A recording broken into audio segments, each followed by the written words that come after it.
രാവിലെ തന്നെ ജോലിക്ക് പോണല്ലോ എന്ന് ആലോചിക്കുമ്പോ തന്നെ എന്തൊരു മടിയാലേ. പിന്നെ ജീവിച്ച് പോണ്ടേന്ന് ഓർക്കുമ്പോ അതൊക്കെ പോകും. അപ്പോൾ ഇന്ന് ബ്രേക്ക്ഫാസ്റ്റിന് എനിക്ക് വെജിറ്റബിൾ സാൻഡ്വിച്ച് ആയിരുന്നു. നമ്മുടെ ഇഞ്ചി വെളുത്തുള്ളി പച്ചമുളക് സവോളൊക്കെ ഇട്ട് നന്നായിട്ട് വാടുമ്പോൾ ഇത്തിരി തക്കാളിയും കൂടി ഇട്ട് കൊടുത്ത് നമ്മുടെ മഞ്ഞപ്പൊടി മുളക് പൊടി മസാല ഉപ്പും പിന്നെ ഇത്തിരി വെജിറ്റബിൾസ് ആഡ് ചെയ്ത് കൊടുത്തതാണ് നമ്മുടെ ഫില്ലിങ്സ്. അങ്ങനെ ഈ വീറ്റ് ബ്രെഡിലേക്ക് നമ്മുടെ ഫില്ലിങ്സ് ആഡ് ചെയ്ത് കഴിഞ്ഞ് കഴിഞ്ഞാൽ നമ്മുടെ സാൻഡ്വിച്ച് റെഡി. ഈ ഒരു സാൻഡ്വിച്ച് കഴിക്കുമ്പോഴേക്കും നമ്മുടെ വയറൊക്കെ നല്ല ഫില്ലാവും കേട്ടോ.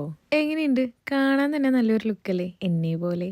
ആ എന്താ ചെയ്യ. അങ്ങനെ ഫുഡൊക്കെ കഴിച്ചു കഴിഞ്ഞ് കേറിയത് അറിഞ്ഞുള്ളൂ. പിന്നെ ഫുൾ പറക്കലായിരുന്നു. പിന്നെ അപ്പോഴേക്കും നമ്മുടെ ലഞ്ച് ടൈം. ഈ ലഞ്ച് ടൈം എന്ന് പറയണത് ഒരു 2:30-3 മണി കേട്ടോ. നമുക്ക് എപ്പോഴായാലും ഡ്യൂട്ടിയുടെ ടൈമിലുള്ള ഫുഡിങ് അങ്ങനെ പ്രോപ്പർ ആക്കാനൊന്നും പറ്റില്ല. അപ്പൊ നമ്മുടെ ലഞ്ച് എന്ന് പറയണത് ചീരത്തോരനും ചെറുപയറാണ്. എന്താ കോമ്പിനേഷൻ. അങ്ങനെ ലാസ്റ്റ് ഷിഫ്റ്റ് ഒക്കെ കഴിഞ്ഞ് ഇറങ്ങി. അമ്മോ നല്ല വിശപ്പുണ്ടായിരുന്നു. വീട്ടിൽ ചെന്ന് കുക്ക് ചെയ്യാനുള്ള ആരോഗ്യം ഇല്ലാത്തോണ്ട് തന്നെ ഒരു ചെറിയ ഗ്രിൽഡ് ചിക്കൻ വാങ്ങിച്ചു. അതെ, ഇത് ഫുൾ എനിക്കല്ല കേട്ടോ. അപ്പൊ ശരി, സീ യു ദെൻ.